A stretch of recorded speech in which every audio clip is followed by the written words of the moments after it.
இன்று காலை ஒரு துக்க செய்தி. என்னோடு சமகாலத்தில் பணியாற்றியவர், தமிழ் திரையுலகத்தில் தனக்கென்று ஒரு தனி முத்திரையை பதித்து தனி கொடி நாட்டியவர், என் இனிய நண்பர், எழுத்தாளர், இயக்குனர் கே. பாக்யராஜ் அவர்களார். அவர் மாரடைப்பால் மறைந்து விட்டார் என்ற துக்க செய்தி என் காதுக்கு எட்டியது. கவலை என்னுடைய மனதை போட்டு வாட்டோ வாட்டு என்று வாட்டியது. காரணம், சமீபத்தில் தான் அவருடைய 50 ஆண்டு காலம் அவர் திரையுலகத்தில் பணியாற்றியவர் ஒரு பொன்விழாவை காண்கிறார் என்று அவருக்கு ஒரு விழா எடுத்தார்கள். அந்த விழாவிலே அவரை பாராட்டுவதற்கு எண்ணற்ற பேர் வந்திருந்தார்கள். நம்முடைய சூப்பர் ஸ்டார் ரஜினிகாந்த் ஐயா அவர்கள் வந்திருந்தார். நம்முடைய ஆந்திர மாநிலத்தினுடைய நட்சத்திரமாக கொடிகட்டி பறக்கும் நட்சத்திரமாக இருக்கக்கூடிய அண்ணன் மோகன் பாபு அவர்கள் வந்திருந்தார்கள்.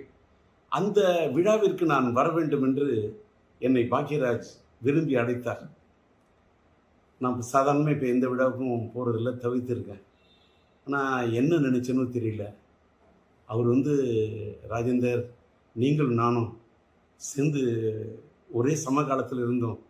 என் காலத்திலே நீங்கள் திரையுலகத்தில் நம்ம 2 பேருமே நம்மளெல்லாம் போட்டின்னு சொல்லுவாங்க, ஆனால் நீங்கள் எனக்கு நல்ல நண்பர்.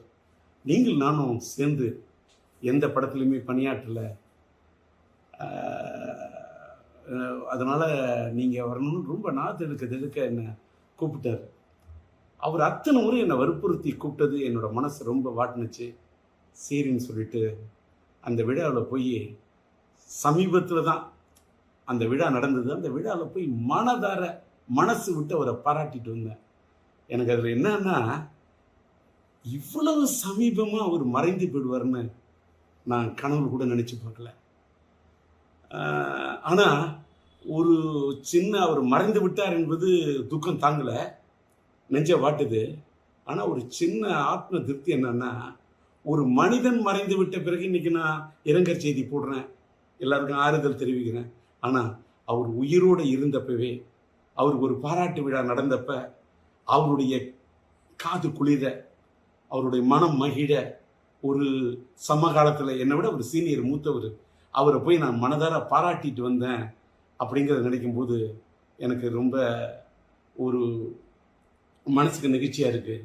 அதோட இன்னொரு நிகழ்ச்சி என்னென்னா, நானும் அவரும் எந்த படத்துலையும் சேர்ந்து பணியாற்றலன்னு சொன்னார அப்படின்னு சொல்லக்குள்ள, என்னுடைய இனிய நண்பர் சாய் ரமணி அவர்கள், இயக்குனர், அவர் இப்போ ஒரு படம் எடுத்துக்கிட்டு இருக்கார், கன்னடத்து பைங்கிலின்னு ஒரு படம். அந்த படத்துக்கு நான் பாடல் எழுதி இசையமைச்சிட்ருக்கேன். அந்த படத்தில் ஒரு கதாநாயகனுடைய தந்தையார் கதாபாத்திரத்திலையும் தாயார் கதாபாத்திரத்திலையும் நம்முடைய கே. பாக்யராஜ் அவர்களையும் பூர்ணிமா பாக்யராஜ் அவர்களையும் நடிக்க வைக்க இருக்கிறேன் என்று அவர் சொல்லிவிட்டு, டி. ராஜேந்தர் பாடலாசிரியர் எழுதி இசையமைக்கக்கூடிய இந்த படத்தில் அவர்கள் இருவரையும் இணைப்பது என்பது எனக்கு ஒரு பெருமைக்குரிய விஷயம் என்று சாய் ரமணி சொன்னார். அந்த படத்தின் படப்பிடிப்பு நடந்து அந்த படப்பிடிப்பு நிறைவடையக்கூடிய சூழ்நிலையில் இவர் இப்படி ஒரு முடிவுரை எழுதி விடுவார் என்று நான் நினைத்து பார்க்கவில்லை. எல்லாத்துக்கும் மேலே இன்னைக்கு தென்னிந்திய திரைப்பட ரைட்டர்ஸ் அசோசியேஷன் எழுத்தாளர் சங்கத்துடைய தேர்தலுக்காக இன்று காலையில் அவர் மனு தாக்கல் செய்வதற்காக கே. பாக்யராஜ் அவர்கள் தன்னை தயார்படுத்தி கொண்டிருந்திருக்கார். ஆனால் விதி எப்படி விளையாடி இருக்கிறது பாருங்கள். யமலோகத்தில் யார் இவரை கதை திரைக்கதை எழுத, வசனம் எழுத அழைத்தார்கள் என்று தெரியவில்லை. அங்கே சென்று போய் இவர் மனு தாக்கல் செய்து விட்டார்.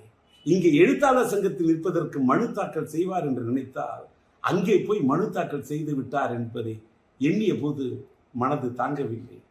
எல்லாத்துக்கும் மேலே 16 வயதிலே படம், மறைந்துவிட்ட இயக்குனர் இமயம் பாரதிராஜா அவர்களுடைய முத்திரை படைத்த படைப்பு. அந்த படைப்புலே அவரோடு தூணோடு தூணாக நின்று, தோளோடு தோளாக நின்று, அவரோடு ஒத்துழைத்து, அவரிடத்தில் ஒருங்கிணைந்து பணியாற்றிய ஒரு அற்புதமான ஒரு துணை இயக்குனராக, இணை இயக்குனராக இருந்த பாக்யராஜ் அவர்கள், அவருக்கு இணையாக அத்தனை படங்களில் பணியாற்றியவர். கிடைக்க போகிற ரயில் என்றும், புதிய வார்ப்புகள் என்றும், சிகப்பு ரோஜாக்கள் என்றும் அத்தனை படங்களில் அவரோடு உடனிருந்து பணியாற்றியவர். அவர் அந்த இயக்குனர் இமயம் சாய்ந்து மறைந்து, அது 10ஆம் தேதி என்று நினைக்கிறேன், 16 நாட்கள், 16 வயதிலே அவரோடு நட்பை ஏற்படுத்திக் கொண்டு பணியாற்றியவர். அவர் பிரிந்து விட்டார், அவரோடு பணியாற்றினேன். அவர் பிரிந்து 16வது நாளிலேயே நானும் பிரிந்து விடுவேன் என்று. இன்னைக்கு 27. இந்த மண்ணை விட்டு பாக்கியராஜ் போறாருன்னா 16 வயதினிலே அந்த படத்துல அதுல இருக்கக்கூடிய எண் 16. தன்னுடைய குருநாதர் மறைந்து நாட்கள் எண்ணி 16, அதில் என்னை விட்டு சென்று விட்டாயே என்று போய்விட்டாரே, தாங்கவில்லை. சுவரில்லாத சித்திரங்கள். அவர் எடுத்த படம் சுவரில்லாத சித்திரங்கள். இன்றைக்கு சுவர் இல்லாவிட்டால் சித்திரம் இருக்காது. நீ இல்லாவிட்டால் தமிழ் உலகத்தில் எங்கே சித்திரங்கள் இருக்கும்? நீ எடுத்த படம் ஒருகை ஓசை. ஏன் இவ்வளவு திடீரென்று நினைத்து விட்டாய்? நின்று விட்டது உன் குரல் ஓசை. நீ எடுத்த படம் மௌன கீதங்கள். எங்களை பாட வைத்து விட்டு சென்று விட்டாயே, ஏன் சோக கீதங்கள்? நீ எடுத்த படம் தூறல் நின்று போச்சு. எதற்காக இன்றைக்கு உன்னுடைய மூச்சு நின்று போச்சு? நீ எடுத்த படம் முந்தானை முடிச்சு.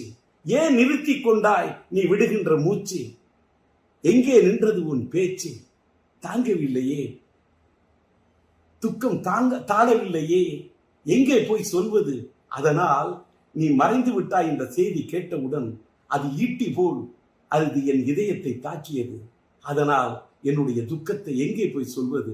உம்மை இழந்து வாழக்கூடிய உன்னுடைய இல்லத்தாருக்கும் இந்த திரையுலகத்தை சார்ந்தவர்களுக்கும் என்னுடைய ஆறுதலையும் ஆழ்ந்த இரங்கலையும் தெரிவித்துக் கொள்கின்றேன். கலை உலகத்து ரசிக பெருமக்களுக்கு, தென்னிந்திய திரையுலகத்துக்கே, என் இந்திய திரையுலகத்துக்கே நீ பெரிய திரைக்கதை ஆசிரியர். உன் இழப்பு ஈடு செய்ய முடியாத இழப்பாகும். உம்மை இழந்து வாடக்கூடிய ரசிக பெருமக்களுக்கும் என்னுடைய ஆறுதலையும் ஆழ்ந்த இரங்கலையும் தெரிவித்துக் கொள்ளுகின்றேன்.